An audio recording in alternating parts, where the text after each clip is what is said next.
When American ground forces entered Vietnam in significant numbers in the mid-1960s, they encountered an environment that did not simply surround the battlefield, it actively shaped it. Thick canopy, dense undergrowth, monsoon-soaked soil, and endless animal trails created a landscape that moved, breathed, and reacted. In this setting, the Viet Cong and North Vietnamese Army engineered traps that relied not only on human error, but on the unpredictability of the natural world. American soldiers quickly learned that in Vietnam, danger could come from an unseen tripwire, a concealed pit, or the sudden rustling of an animal they never saw. What became clear through U.S. reports, engineering analyses, and after-action reviews was that wildlife could, and often did, activate traps that were meant for men, turning routine patrols into sudden crises triggered by forces beyond anyone's control. The jungle was teeming with life. Soldiers in the First Corps, the Second Corps, and the Central Highlands operated in ecosystems where monkeys, boars, snakes, and birds moved constantly through the vegetation. These creatures traveled along the same narrow paths soldiers used, brushed the same vines, disturbed the same ground, and reacted to the same environmental cues. It did not take long for both sides in the conflict to recognize that wildlife could accidentally influence the outcome of engagements. For the Viet Cong, who designed traps to blend seamlessly into the environment, this was an accepted risk. For U.S. forces, it became a persistent and unnerving reality. Animals were triggering traps, betraying positions, and forcing decisions in conditions already defined by ambiguity and tension. The phenomenon appears repeatedly, though quietly, in U.S. military documentation. Engineering officers, responsible for studying and neutralizing enemy devices, recorded numerous instances where traps were found sprung with no enemy nearby. Patrol leaders noted tripwires that had been pulled taut or broken, deadfall logs released prematurely, and pits where camouflage had collapsed without human presence in the area. In some cases, patrols discovered fresh animal tracks near activated devices, the only evidence that wildlife had triggered a trap meant to wound or kill soldiers. These findings were not anomalies. As more intelligence accumulated, the pattern became clear. The natural movements of animals were interacting with man-made weapons, sometimes neutralizing them, sometimes firing them at random, and sometimes unleashing consequences on unsuspecting troops. Boars played a particularly significant role in this dynamic. Wild boars, which inhabited vast stretches of Vietnamese forest, moved with surprising speed and brute strength.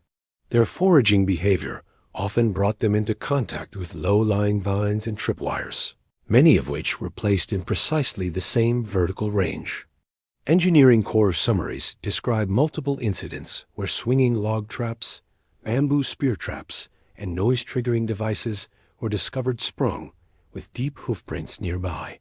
In several cases, the force required to activate the traps exceeded what could be attributed to small animals.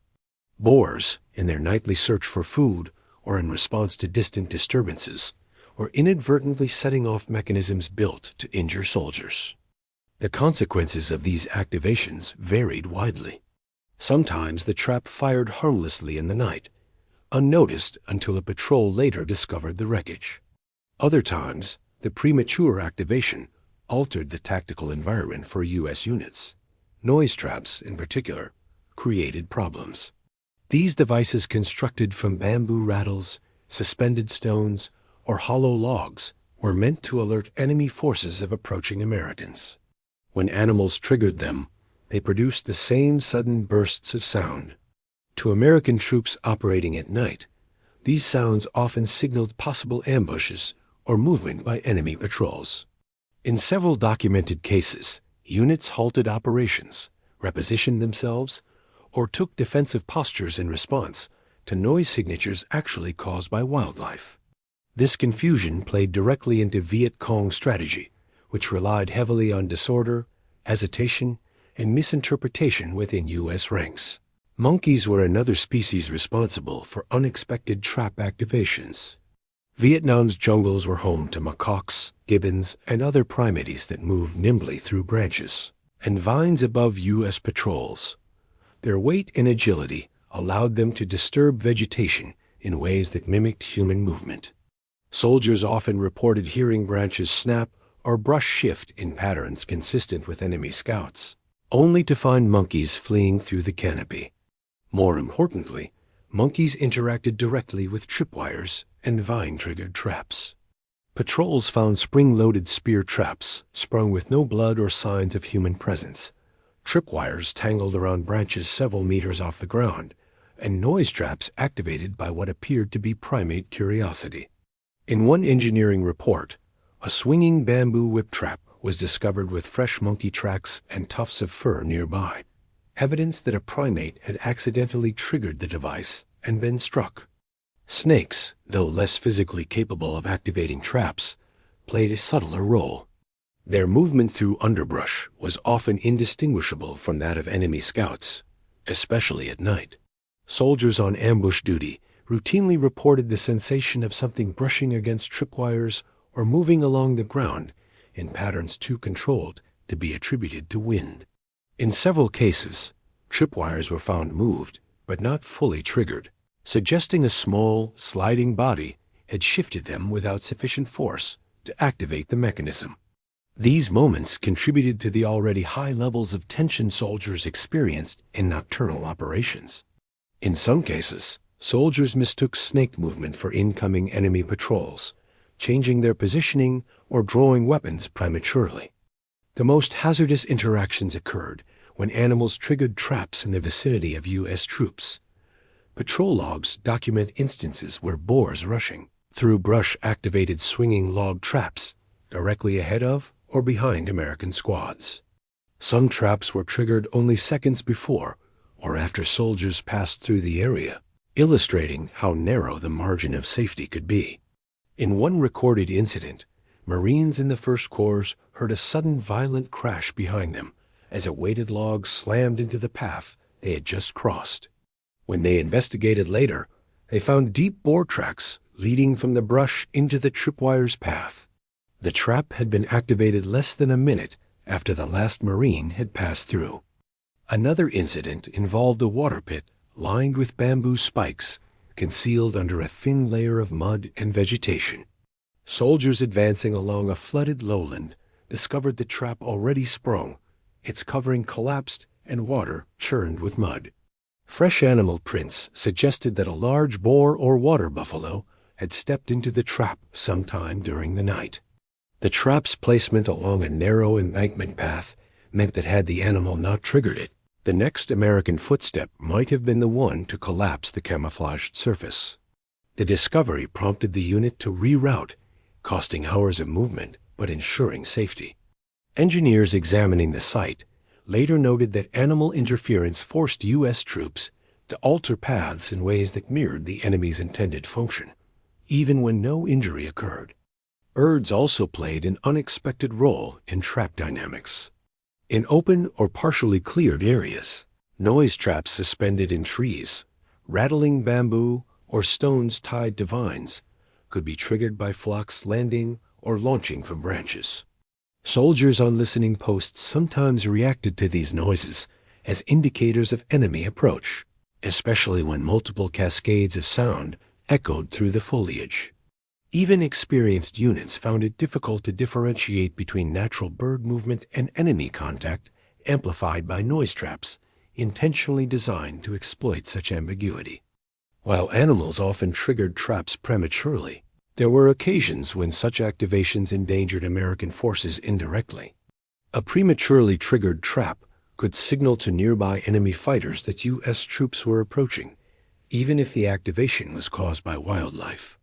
After-action reports describe situations where patrols advanced cautiously only to find themselves under ambush minutes after discovering a sprung trap. It became clear that some Viet Cong units responded reflexively to trap activation, assuming that the noise signaled American presence. Wildlife, without knowing it, was sometimes alerting the enemy. This interplay between natural movement and engineered danger contributed to the psychological strain that defined soldier experience in Vietnam. Troops were trained to distinguish between environmental noises and enemy action, but the distinction became nearly impossible in areas saturated with traps designed to mimic wildlife or behave like natural hazards. Soldiers operating in dense jungle often described the sensation that the terrain itself was alive, reacting unpredictably to their presence. Wildlife movement became a source of constant uncertainty, magnified by the knowledge that the enemy had weaponized the environment to leverage exactly that uncertainty. One of the most revealing aspects of this dynamic appears in morale reports submitted by chaplains and mental health officers. Soldiers frequently mentioned that the jungle felt unpredictable, hostile, or set against them, not because of direct enemy engagement, but because of the way animal behavior intersected with the ever-present threat of traps. Troops learned to distrust rustling vegetation, the snap of a twig, or the sudden flight of birds. Every sound could mean danger. Every movement could foreshadow a trap activation. This heightened sense of vigilance, while necessary, consumed mental energy and contributed to fatigue that accumulated across weeks and months in the field. Wildlife interference also affected tactical planning. Patrol leaders became wary of using established game trails, recognizing that traps placed along these natural paths could be triggered at any time by passing animals, leaving their squad unsure whether the enemy was nearby. Some units shifted to cutting new routes through dense vegetation, a slower and more physically demanding method, but one that reduced the uncertainty associated with pre-existing paths. Even so, the jungle remained unpredictable. Animals continued to move freely through areas where traps had been seeded, interacting with them in ways that neither side could fully anticipate. The dynamic of accidental trap activation reveals how Vietnam's environment played a larger role in the conflict than simply shaping terrain. It acted as an uncontrolled variable in an already complex equation. Wildlife became an unintentional third participant in the war, capable of disrupting traps, betraying positions, causing false alarms, or inadvertently setting ambushes into motion.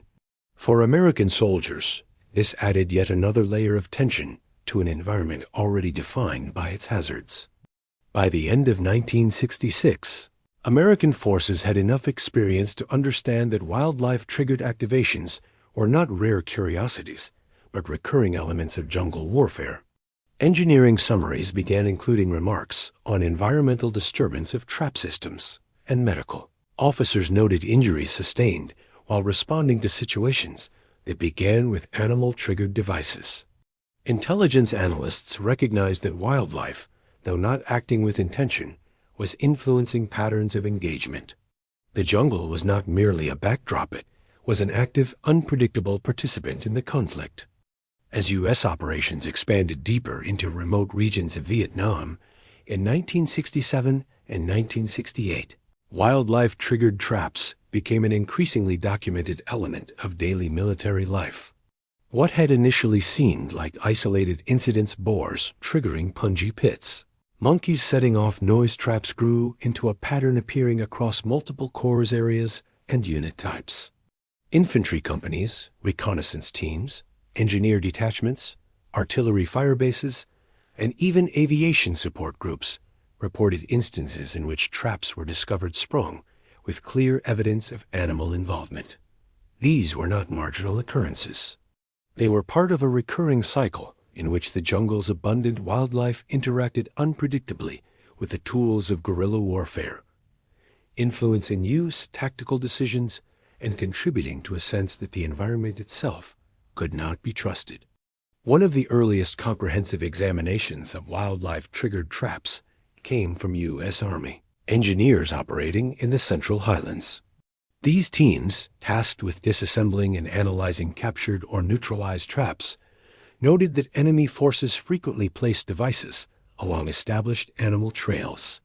These narrow, winding paths formed by generations of boar, deer, and smaller mammals cut through otherwise impenetrable vegetation and were among the few naturally navigable routes in dense jungle. American patrols often relied on these trails because they offered respite from hacking through thorn-filled undergrowth. The Viet Cong understood this, but they also understood that wildlife used the same routes. When animals triggered traps early, they unintentionally alerted both sides to the presence of danger. In engineering reports, multiple trap types were found activated with no indication of human movement nearby. Deadfall logs lay collapsed across trails, with boar tracks imprinted clearly in the mud. Spring-loaded bamboo spears were discovered fired into open space, splinters scattered across the ground.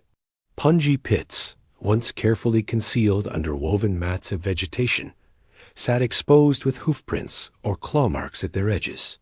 The engineers documented these events not simply out of curiosity, but because they highlighted an operational risk. U.S. units approaching an area where animals had prematurely triggered traps could not be certain whether the enemy remained nearby, whether the trap had failed naturally, or whether wildlife had interfered. This uncertainty was magnified when noise traps were involved. These devices, ranging from bamboo clackers to suspended stones that struck hollow logs, were designed to broadcast a loud, unmistakable signature across the jungle. Viet Cong units often tied these noise traps into larger defensive networks, using them to alert hidden fighters to the approach of U.S. patrols. But animals moved as freely as men through the jungle, and the sudden activation of a noise trap by a passing monkey, bird, or boar could send ripples of tension through an entire sector. American patrols, upon hearing such activation, frequently halted and prepared for ambush. In several recorded instances, units diverted from their intended route or called for artillery reconnaissance fire in response to what they believed was enemy movement. These false alarms, though triggered by wildlife, had tangible consequences. They slowed patrols, consumed ammunition, and strained soldiers' nerves. In at least 2 documented cases, noise traps triggered by animals inadvertently created opportunities for the enemy. One after-action report from the 1st Cavalry Division describes how a wildlife-triggered noise trap diverted attention from a nearby enemy movement. As the American patrol oriented toward the sound, believing it to be a signal of hostile presence, a small Viet Cong squad used the distraction to slip past the unit undetected. The enemy had not intended this outcome, but the interaction of natural and man-made signals produced a tactical effect nonetheless.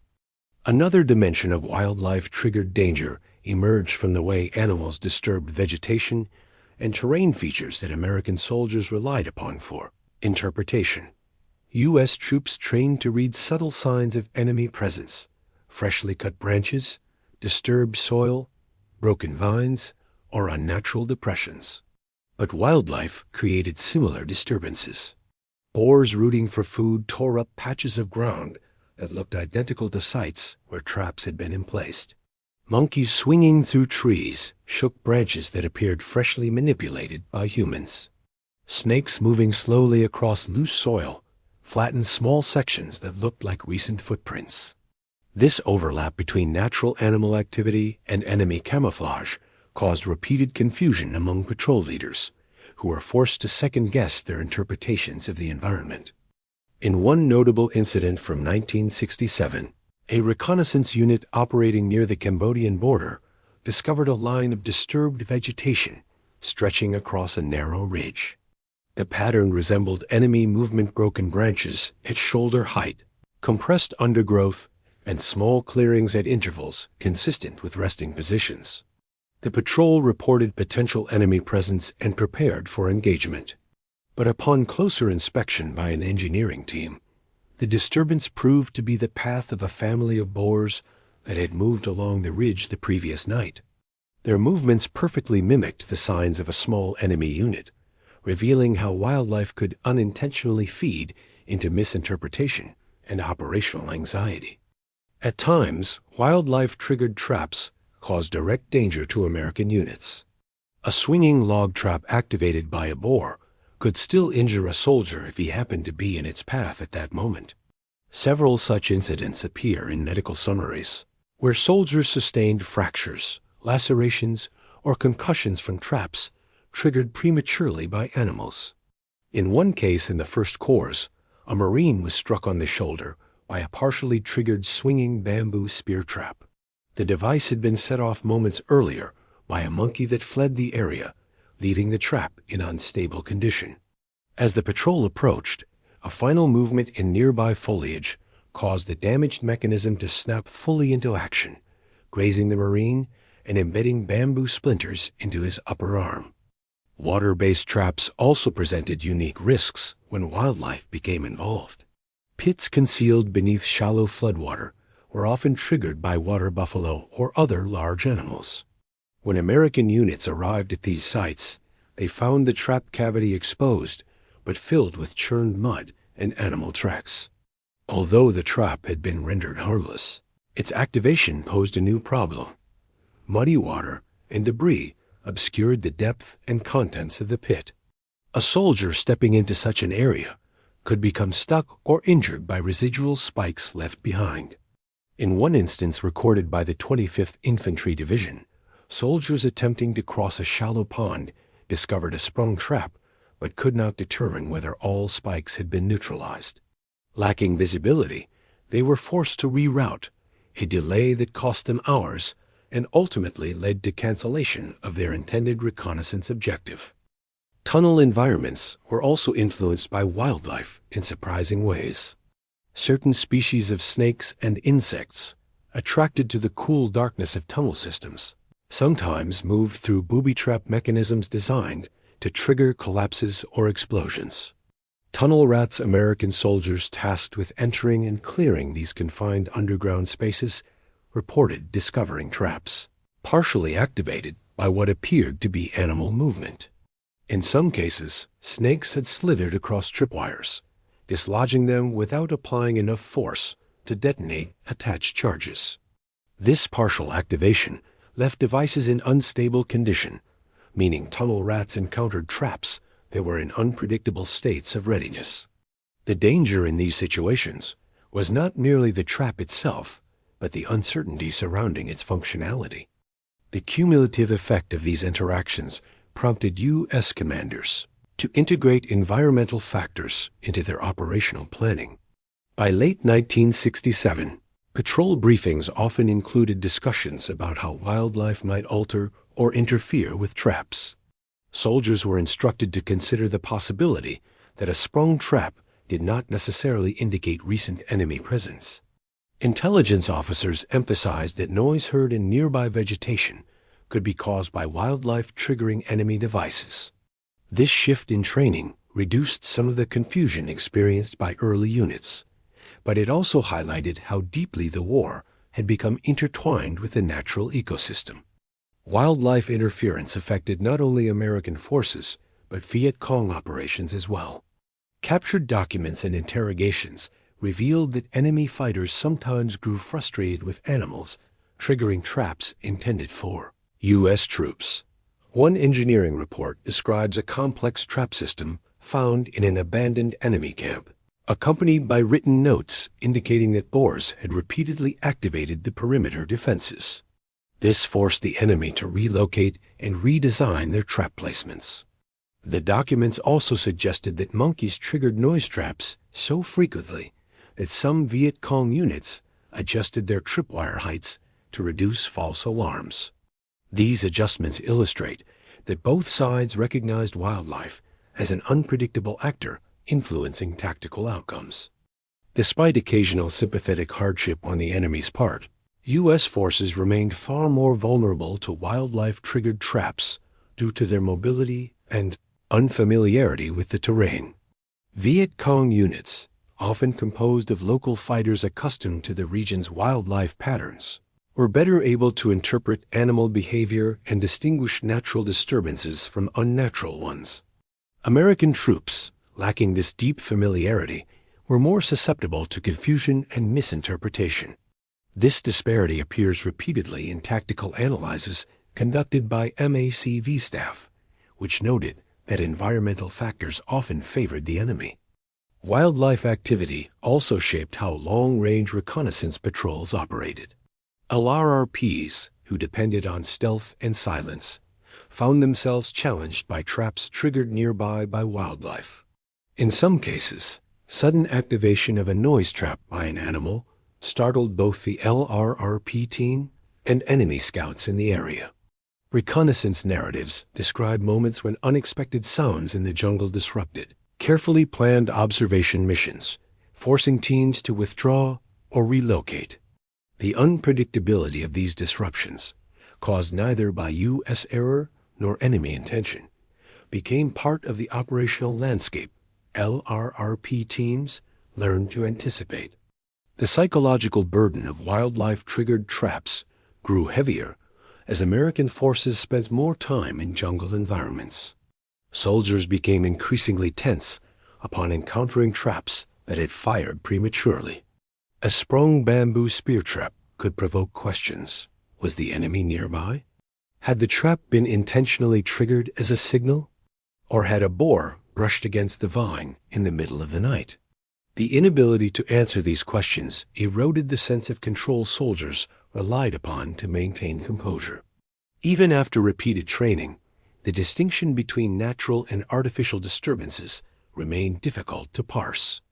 Medical officers observed that this uncertainty contributed to heightened levels of anxiety among troops. Soldiers described feeling constantly on edge, unable to relax even when the threat appeared minimal. The knowledge that a trap could be activated by something as small as a monkey made it harder to dismiss environmental noises as harmless. For men already coping with the stresses of combat, this background pressure magnified the psychological strain of long deployments. False alarms triggered by wildlife carried another form of risk. They could escalate into unintended engagements. In several documented instances, American forces responded to sudden trap activations or noise signatures by firing preemptively into the jungle, believing the enemy was nearby. These engagements sometimes revealed nothing, and in at least 2 cases resulted in injuries caused by ricochets or accidental discharge. Commanders recognized the danger inherent in such reactions and cautioned units against firing blindly. But in the confusion of night operations, where the distinction between wildlife and enemy movement blurred into ambiguity, restraint was not always possible. Fire bases were also vulnerable to wildlife-triggered disturbances. Defensive perimeters, which often included tripwires, flares, and early warning devices, were occasionally triggered by animals. Rats, birds, and monkeys moving along sandbag walls or through cleared vegetation sometimes activated tripflers or clacker devices, bathing the perimeter in sudden light and noise. These false alarms forced soldiers into defensive positions, heightened tension across the base, and occasionally led to premature firing from guard towers. Environmental health reports confirmed that such incidents were common enough to be recognized as a recurring challenge. By late 1968, U.S. documentation had grown sophisticated enough to track wildlife-triggered disturbances separately from human-induced ones. Intelligence analysts noted that environmental noise could be used by enemy forces to mask their own movements or gauge American reaction times. In a few rare instances, Viet Cong fighters exploited animal-triggered disturbances intentionally, moving closer to American positions during moments of confusion. Though not common, these tactics further complicated an already complex operational environment. The convergence of wildlife, traps, and soldier psychology formed a web of uncertainty that characterized much of the Vietnam War experience. For U.S. forces, every incident of premature trap activation, whether by boar, monkey, snake, or bird, reinforced the unpredictability of the environment. The jungle was not passive. It was active, alive, and constantly interacting with the machinery of war. Wildlife became an unintentional collaborator in the conflict, sometimes disrupting enemy plans, sometimes endangering American troops, and always contributing to a pervasive sense of instability. When viewed through the lens of historical documentation, wildlife-triggered traps reveal a deeper truth about the Vietnam War. Soldiers were not merely fighting an enemy, but an ecosystem. The threats they faced came not only from rifles and mines, but from the movements of animals that neither side could control. This dynamic, captured in the understated language of engineering summaries and the quiet frustrations of patrol logs, remains one of the least examined yet most defining features of jungle warfare in Vietnam. By 1968, the volume of U.S. military documentation referencing wildlife-triggered traps had grown enough to reveal a clear operational trend. The longer American forces remained in Vietnam, the more they recognized that the natural behavior of animals, boars charging through brush, monkeys swinging across vines, birds scattering from branches, snakes sliding across soft soil, routinely interacted with man-made devices. Some of these interactions neutralized traps before U.S. troops encountered them. Others disrupted patrol routes, betrayed positions, or created moments of chaos that the enemy sometimes exploited. And many contributed to the slow, grinding psychological pressure that defined jungle warfare for American soldiers. One of the most revealing aspects of the phenomenon was how often traps designed to maim or kill were found sprung in areas where American units had not recently operated. Engineers attributed many of these activations to wildlife, but the implications were more significant than mere curiosity. When U.S. patrols encountered prematurely activated traps, they faced immediate uncertainty about the tactical situation. A sprung trap could indicate recent enemy passage, an ambush set in motion, or a planned engagement disrupted by nature itself. Troops entering such areas often halted to reassess, widening their formation or changing their route entirely. Even without the enemy initiating direct contact, wildlife had indirectly altered movement patterns, slowed operational tempo, and increased tension among the ranks. The Viet Cong understood these dynamics as well, though not always to their advantage. Captured documents and interrogations indicated that enemy fighters occasionally expressed frustration at animals disrupting carefully prepared trap lines. On more than one occasion, enemy engineers were forced to relocate or redesign traps that animals repeatedly triggered. In some cases, traps were activated so frequently by wildlife that the Viet Cong abandoned certain areas entirely, concluding that the terrain was too unpredictable for their devices to remain effective. Yet even these adaptations revealed the strategic value of wildlife-triggered traps. While animals occasionally undermined enemy efforts, they also made the battlefield unpredictable for U.S. soldiers, contributing to an atmosphere of uncertainty that benefited guerrilla tactics. At the same time, wildlife-triggered traps did not always produce clean or harmless outcomes.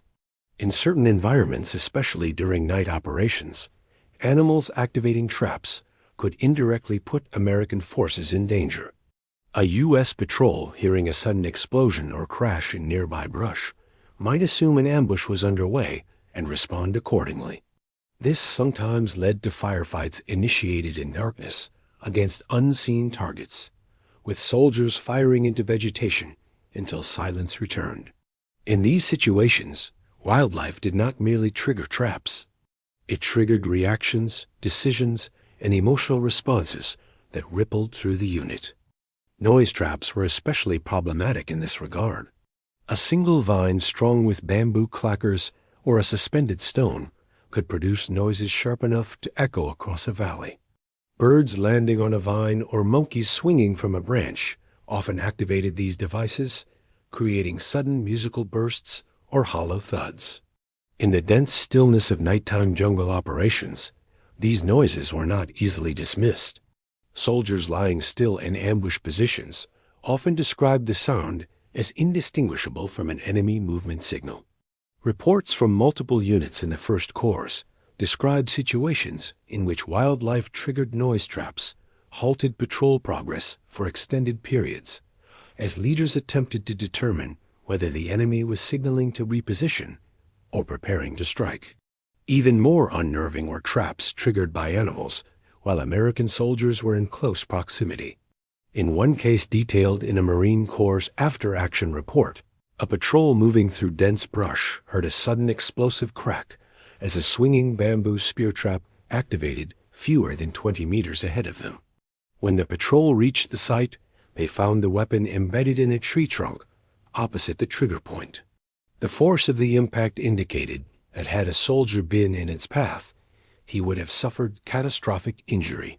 Fresh boar tracks visible near the tripwire suggested that the animal had inadvertently triggered the device seconds before the Marine point man reached the clearing. The event underscored a sobering reality.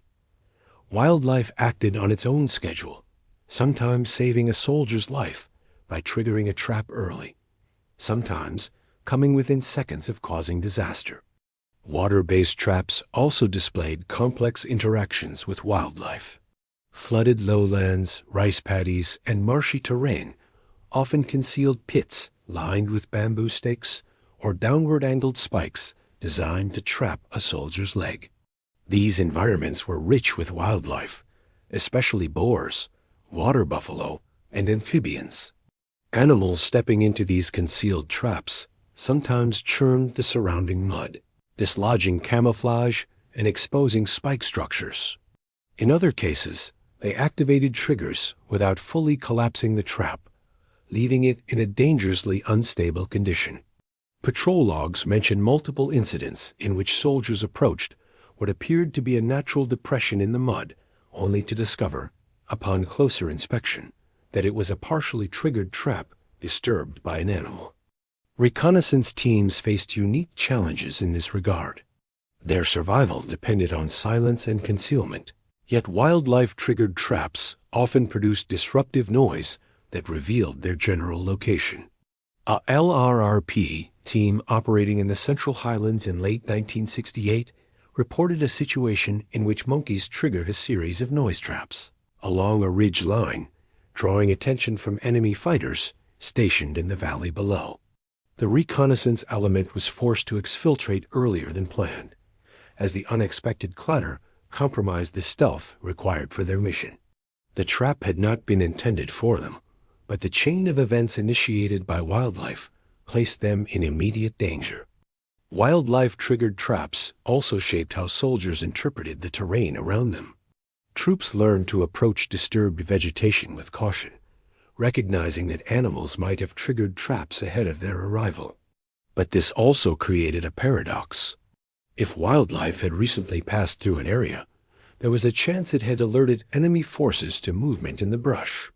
Some soldiers interpreted prematurely sprung traps as signs that enemy fighters had recently passed through the area, raising their alertness even when the cause was more likely a boar or monkey. This duality between natural and artificial disturbance added layers of psychological tension to missions that already demanded intense focus. American units operating near infiltration routes often reported discovering trap lines partially activated, with footprints, drag marks, and broken foliage that seemed to indicate human involvement. But upon further investigation, engineers often found that the disturbances aligned with wildlife behavior.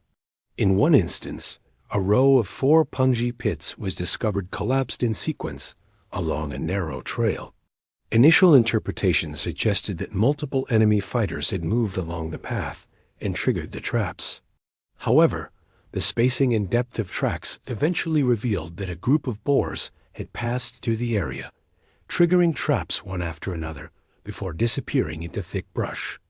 The American patrol, which had halted operations in anticipation of enemy proximity, resumed hours later with a mixture of relief and fatigue. The psychological tension of these situations is frequently reflected in medical records and chaplain reports. Soldiers described feeling constantly ambushed by nature, a phrase that recurs in several morale assessments from 1968 and 1969. The phrase captured more than frustration. It expressed a deeper truth about the Vietnam environment. Soldiers could not rely on their senses to differentiate between enemy movement and wildlife activity. The jungle blended both into a single continuous experience of uncertainty. For soldiers whose survival depended on reading subtle cues, this ambiguity became a source of mental strain that compounded the physical dangers around them. Wildlife-triggered trap situations also forced improvised responses. Patrol leaders, unsure of the cause of a sprung trap, sometimes dispatched small teams to reconnoiter the area ahead. These reconnaissance elements faced heightened risk, as the enemy could exploit the confusion to set up ambushes or reposition forces. In several documented incidents, American units found themselves reacting to wildlife-triggered disturbances only to encounter enemy fire from unexpected angles. While such engagements were rare, the possibility influenced how leaders planned movement through dense jungle terrain. Engineers tasked with analyzing traps also experienced the consequences of wildlife-triggered mechanisms. Some traps discovered partially activated were unstable, with tension elements loosened or mechanisms misaligned. Engineers approaching these devices to disarm them faced additional danger, as the traps could activate unpredictably. A report from the 39th Engineer Battalion describes an incident in which an engineer, attempting to neutralize a sprung swinging log trap, narrowly avoided injury when the weakened vine holding the log broke under its weight. The device had been triggered earlier by wildlife, but remained in a precarious position, illustrating how animal interactions with traps created new hazards for those attempting to render them safe. At times, wildlife-triggered traps intersected with human action in ways that produced surprising outcomes. One marine patrol discovered a dead monkey impaled on a bamboo spear in a spring-loaded trap positioned along a hillside trail. The trap had been triggered by the monkey, but had failed to fully retract, leaving the animal suspended in a way that attracted scavengers. The resulting disturbance birds and small mammals circling the area created noise that alerted the patrol before they walked into the trap site. In this case, wildlife both triggered a trap and inadvertently warned the Americans of danger. Instances like this were rare, but underscored the unpredictable ways in which natural and human elements overlapped. In another incident recorded by a company of the 4th Infantry Division, a patrol found a bloodied water pit trap with evidence that a large boar had fallen in and struggled to escape. The disturbance revealed a second, larger trap positioned just beyond the first one that might have claimed an American soldier had the boar not triggered the initial pit. Engineers examining the site concluded that the boar had activated both traps at different times, leaving behind churned mud and damaged stakes. While the patrol avoided injury, they discussed afterward the unsettling realization that wildlife had determined their fate long before they arrived. Fire bases also experienced wildlife-triggered trap incidents, especially during night hours when defensive lines depended heavily on early warning devices. Rats, birds, and even stray dogs occasionally activated trip flares and perimeter alarms, throwing soldiers into momentary panic. In some cases, machine gun emplacements opened fire in response to these alarms, expending ammunition and revealing their positions. Unit logs describe repeated efforts to adjust tripwire sensitivity to reduce false alarms, but any change risked weakening the system against actual infiltration attempts. This balancing act reflected a broader challenge. Wildlife infringed on every aspect of jungle warfare, from patrol operations to fixed defense. The intersection of wildlife and traps becomes even more apparent in the records of advisory teams working alongside ARVN units in rural regions. Small advisory detachments, often operating with limited manpower, documented numerous instances of wildlife interfering with defensive positions. In one coastal province, an advisory team recorded multiple occurrences of wild boars triggering trip flares surrounding a local outpost. The constant false alarms strained the nerves of local defenders, who struggled to maintain vigilance throughout long nights punctuated by sudden bursts of light. These incidents highlight how wildlife-triggered devices taxed not only physical resources, but psychological resilience. The broader strategic consequences of wildlife-triggered traps appear in analyses conducted by MACV intelligence officers. While the Viet Cong benefited from the unpredictability of the environment, wildlife interference also limited the reliability of their trap systems. Intelligence reports indicate that enemy fighters occasionally grew complacent in areas where they assumed traps had been neutralized by animals, only to overlook a device left functional nearby. Wildlife thus played a dual role, undermining enemy and American plans alike. Analysts concluded that the environment shaped outcomes in ways no force could fully control, reinforcing the unique complexity of the Vietnam battlefield. This unpredictability became a hallmark of soldier experience. Many veterans later recalled moments when they discovered sprung traps with animal tracks nearby. These discoveries often elicited mixed emotions: relief that they had not triggered the trap, unease at the reminder that danger lurked invisibly beneath the jungle floor, and frustration that the natural world seemed to mock their vigilance. For some soldiers, these experiences left lasting impressions, contributing to a sense that the jungle had been as much an adversary as the human enemy. The intertwined presence of wildlife and traps created a battlefield where the lines between natural hazard and engineered threat blurred continuously. American soldiers understood that the jungle held countless dangers, but the realization that animals could trigger traps, betray positions, and provoke false alarms added a dimension of unpredictability that no amount of training could fully prepare them for. The environment, acting without intention or allegiance, shaped every aspect of their experience. In Vietnam, nature did not simply coexist with war. It participated in it. As the war progressed into its final years of major American involvement, the relationship between wildlife, traps, and soldier behavior became even more intertwined. By 1969 and 1970, U.S. units had accumulated so many first-hand encounters with wildlife-triggered traps that the phenomenon shifted from an unexpected occurrence to an accepted operational factor, an unpredictable yet ever-present influence woven into the fabric of jungle warfare. Soldiers understood that at any moment, without warning, a boar, monkey, snake, or bird might activate a device designed for them, alter patrol rhythms, or betray the quiet stillness upon which their survival depended. And even though the mechanics of the traps remained consistent, the cumulative psychological load increased year after year, reshaping how American forces navigated, interpreted, and ultimately remembered the war. One reason wildlife-triggered traps continued to matter so deeply was that they interacted with one of the most fragile elements of jungle combat: trust in sensory information. In traditional battlefields, soldiers rely heavily on sight, sound, and ground feel to detect danger. In Vietnam, however, these cues were constantly distorted. A snapped branch could signal an enemy moving through brush or a monkey leaping between trees. A sudden splash in a rice paddy could indicate an approaching fighter or a buffalo sinking into thick mud.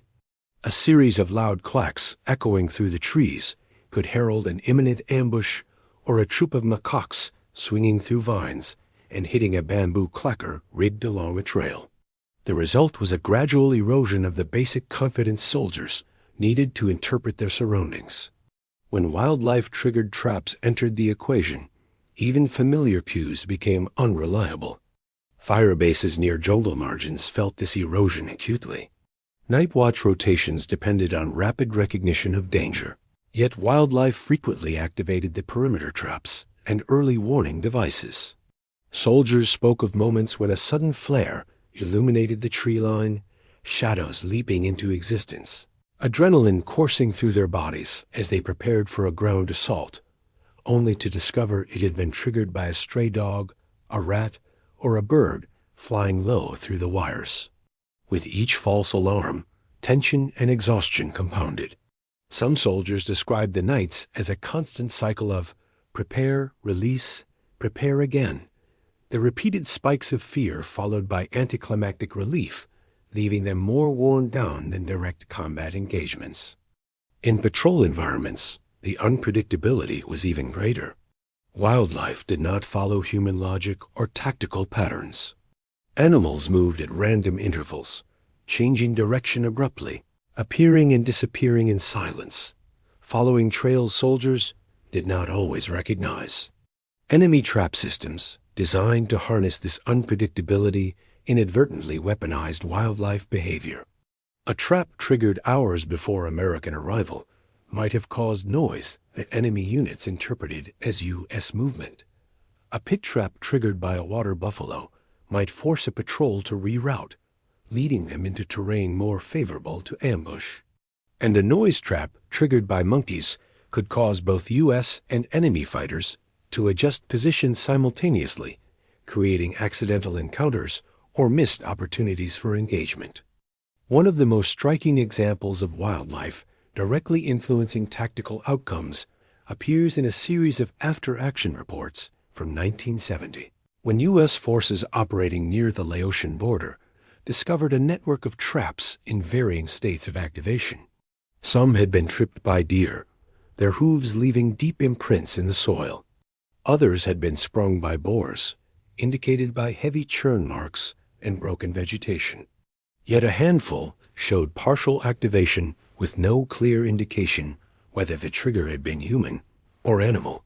This ambiguity prompted multiple patrols to slow movement and adopt defensive postures, expecting enemy fighters nearby. In retrospect, intelligence officers concluded that wildlife, not enemy maneuvering, had shaped the operational tempo for an entire day. Time-sensitive reconnaissance objectives were delayed, patrol routes altered, and support units repositioned, all because the natural world had imposed its own unpredictable rhythms upon the battlefield. Wildlife did not merely trigger traps, they also shaped how traps were constructed. Viet Cong and NVA engineers learned over time which device types were most vulnerable to accidental activation and adjusted accordingly. Some manuals instructed fighters to place noise traps higher in the canopy to avoid small animals. Other documents recommended positioning punji pits slightly off animal trails to prevent boars from collapsing them prematurely. Certain spring-loaded traps were anchored more securely to prevent snakes or monkeys from disturbing the mechanism. These adaptations reflected the enemy's evolving relationship with the environment, demonstrating that they, too, viewed wildlife as both a resource and a complication. For American soldiers, the challenge lay in discerning where nature ended and human intention began. A patrol might come upon a patch of torn earth and wonder whether it was caused by a boar rooting for food, an enemy fighter clearing space to install a trap, or a trap already triggered by wildlife. In some regions, animal behavior so closely resembled human activity that engineers frequently had to intervene to determine the difference. The more this uncertainty persisted, the more soldiers internalized the feeling that the jungle itself was unknowable alive, shifting, and complicit in enemy efforts. This perception became especially profound among long-range reconnaissance teams. Their missions depended on remaining unseen, unheard, and undisturbed. Yet wildlife-triggered traps could compromise their concealment without warning. A troop of monkeys setting off a noise trap half a kilometer away might draw enemy attention to an area dangerously close to their hiding spot. A boar activating a bamboo whip trap could cause a sudden crack that echoed across a valley, prompting patrol members to freeze, unsure whether the sound signaled natural movement or a triggered device intended for them. Recon teams often described these moments as more psychologically taxing than firefights, because they stripped away the illusion of control. Even perfect execution of stealth tactics could be undone by an animal acting on impulse. The medical community also documented the consequences of wildlife-triggered traps. Surgeons and medics noted that soldiers injured by partially activated traps, as opposed to fully intact ones, often suffered unpredictable wound patterns. A spring-loaded bamboo spear, triggered by an animal, might strike a soldier at an unexpected angle, leaving splinters embedded in irregular patterns.